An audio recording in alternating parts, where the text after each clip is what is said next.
then it will leap forward on this superb course in Butte Gardens.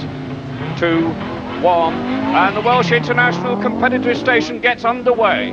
A short sprint up into third gear, over the bridge, into the sharp left-hander, second gear, into Butte Gardens. The trees are looking absolutely marvellous, the sounds echoing back from the castle.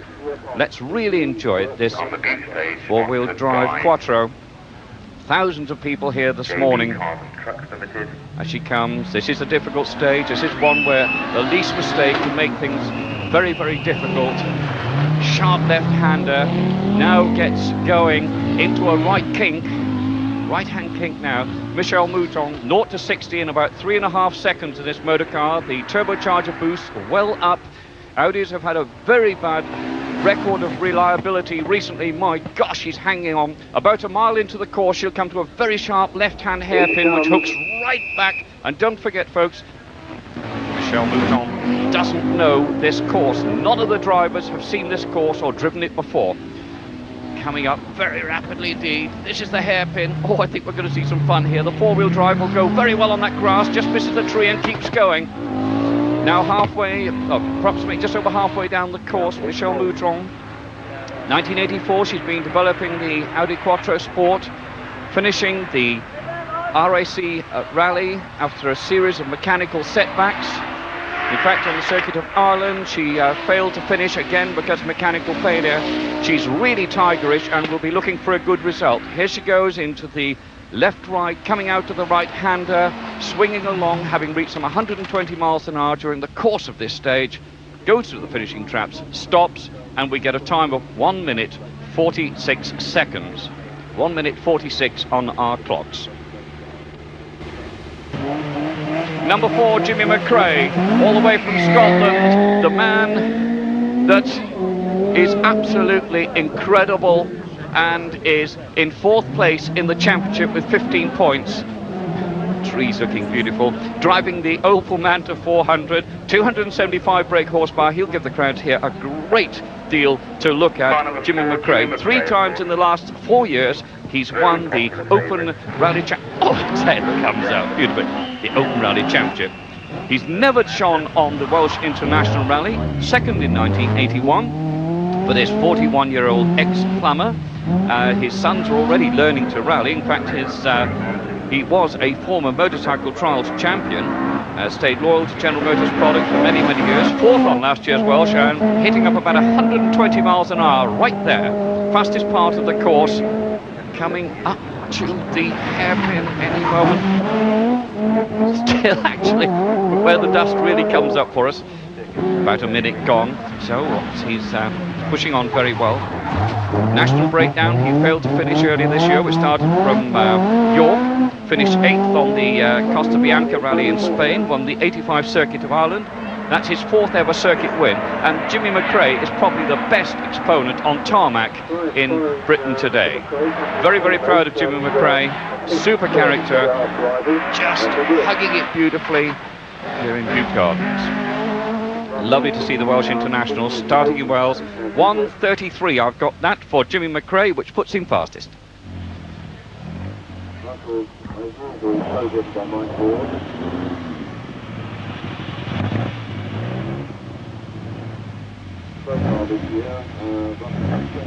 Well, here's a man we all know very, very well indeed. It is Russell Brookes. Russell Brookes, who is just waiting for the flag to be lifted at this precise moment. Russell Brookes, one of the leading Welsh rally contenders in recent years, and coming through absolutely fantastic the way he is pushing his way around there. This long looping right-hander coming up very shortly. He's coming out of the right-handers into the left.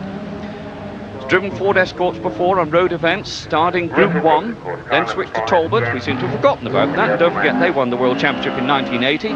Since then, we've seen the four-wheel drive cars come into being. There's that nasty left hook. Did he lose a little bit of time there? It was about 34 seconds. Let's watch that very carefully. So here he is coming now onto a very fast part of the course through Butte Gardens, heading north. I walked up that piece of road yesterday, and I must say it wasn't as busy as it is right now. about 120 miles an hour in 5th gear, really pushing on, breaks the car down because he doesn't know where the corner goes. The dust comes up again. And there we are, the car back into view. Long association between Russell Brookes and General Motors. Oh yes, a loss of time there. I reckon he's about 3 or 4 seconds down at that particular point. Third in the 1984 Open Series, third on the Scottish Rally, retired on the Manx in 1985, second on the 85 National Breakdown from York, and second on the Circuit of Ireland after leading for most of the event. And this is the Shell Oil's National Open Rally Championship leader here, halfway point in the championship. Coming up to the finish, 1:33. So that means that the two Works drivers have tied with 1:33, McRae and Brookes. There, this is car number 6, Malcolm Wilson. Malcolm Wilson in the Quattro, the privately owned Quattro, comes from Cumbria, setting off, very, very popular. Local hero with so many people. He's worked with Fords. He's into this long right-hand loop right now, and we'll come up to that left-hand kink, which I'm sure you recognise already.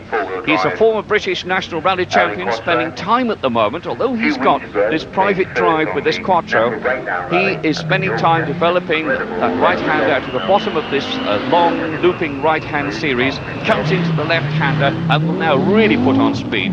He's in fact developing a new Ford four-wheel drive Escort, which looks and handles nothing like a normal Escort. It's incredible. So here we are, Malcolm Wilson, 28 years of old, 28 years of age, and never mind, he makes me feel old the way he goes. He's absolutely marvellous. Has in fact, I talked to him a few years ago on the Scottish Rally, and immediately afterwards he disappeared in the most monumental role. And he's coming into this sharp left-hander.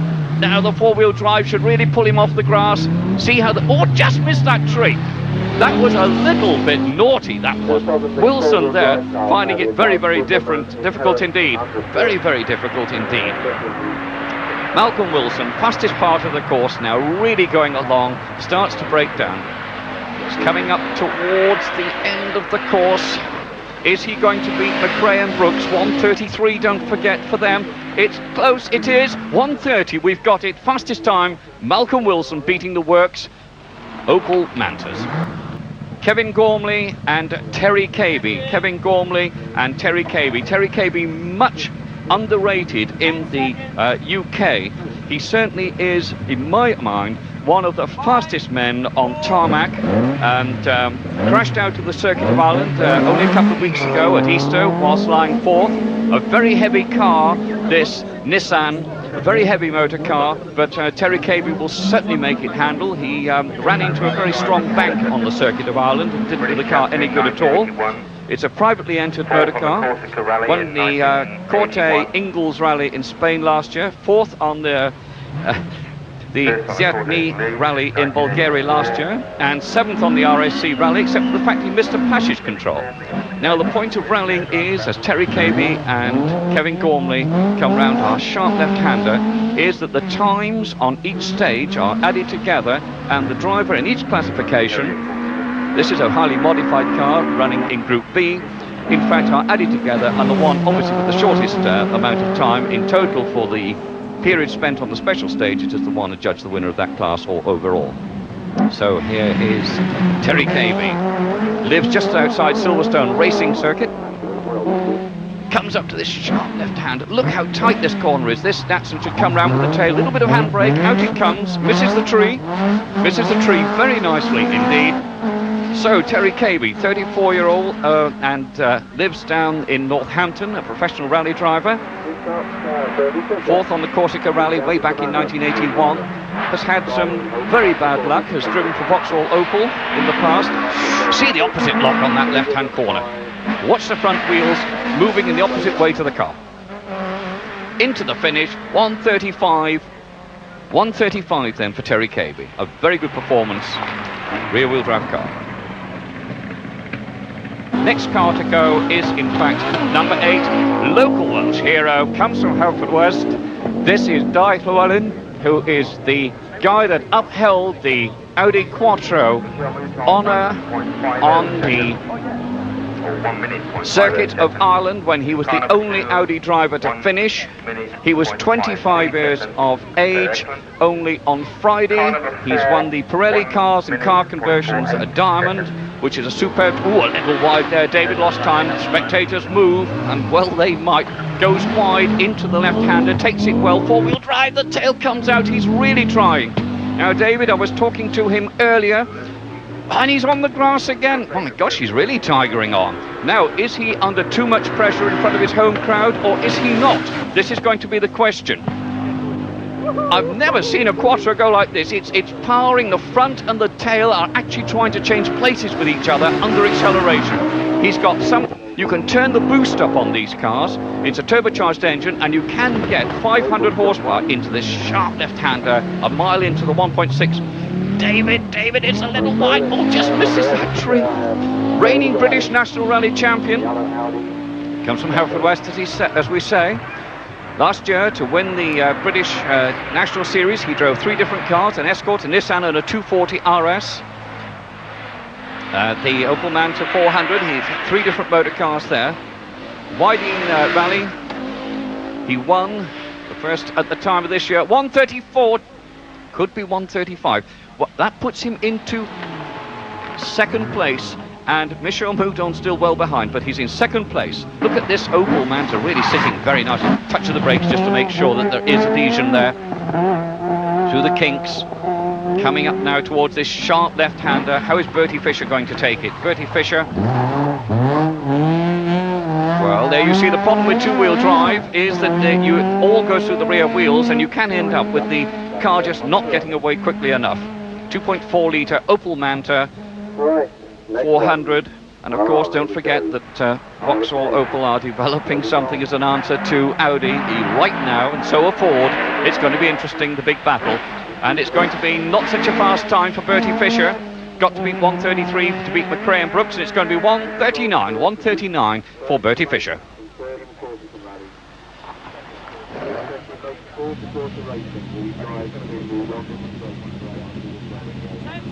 This is Tony Pond.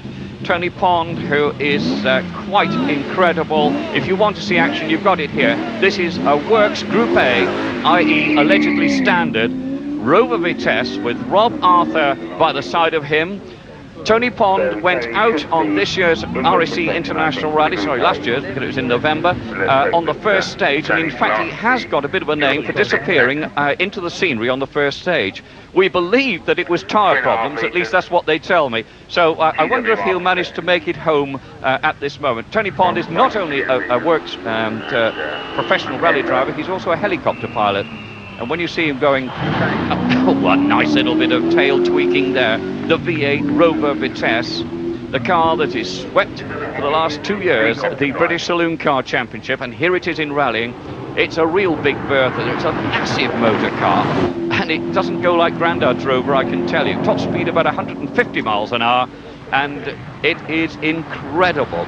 Tony Pond making for home into this left-hander. He'll get the tail out right now. There, lovely, misses a tree. The front end beautifully conducted. Tony Pond won the Group A standard production on the Manx International, driving this Rover Vitesse. Told you he crashed on the first stage of the RAC Rally. Failed to finish on the National Breakdown, and in fact is some 15 points behind Per Eklund in the Toyota in the standard production class. 134. This is quite incredible. Ties in with David Llewellyn's Quattro. Tony Pond, much better luck, and finishes the first stage, which he'll be very pleased to do. The first stage only yards from the start ramp and around the grounds of Cardiff Castle. 1.5 miles of tarmac, which the leading crews will complete in around 90 seconds. Not being particularly fond of British tarmac stages, Michele Mouton takes things easy. Per Eklund is reunited with the Group A Corolla again after trying the Group A Toyota Supra on the Circuit of Ireland. Toyota personnel felt the tried and tested Corolla would be better suited to the mixture of tarmac and gravel in Wales. Jimmy McRae, an acknowledged tarmac expert, slides his Manta 400 through the tight bends, whilst teammate Russell Brookes scatters the stones in his efforts to head the pack. Malcolm Wilson works hard with the big Quattro, which, although not suited to the tight, narrow, twisty stage, still sets fastest time. Terry Kaby in the Team Europe Nissan 240 RS shows scant respect for the grass verges as a somewhat reckless photographer discovers.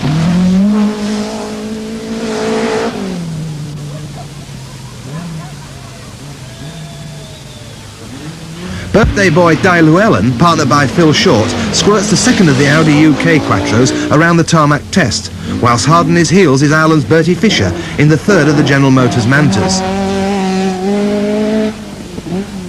The Rover Vitesse of Tony Pond and Rob Arthur is next on the scene.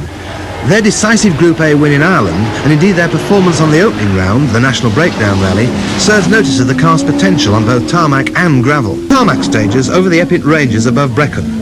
Fast flowing stages where crews have to show total commitment if they are to pull out vital seconds over their rivals. Brookes and McRae share the same breaking point, but Brookes now takes the lead, albeit only by seconds. Surprisingly, Wilson is not that far behind, the wider, more open stages suiting him and the Quattro better. Pond loves tarmac stages, where the superior power and handling of the Rover can be used to full advantage. David Llewellyn knows the tarmac stages well and is determined to keep in touch with his more illustrious rivals.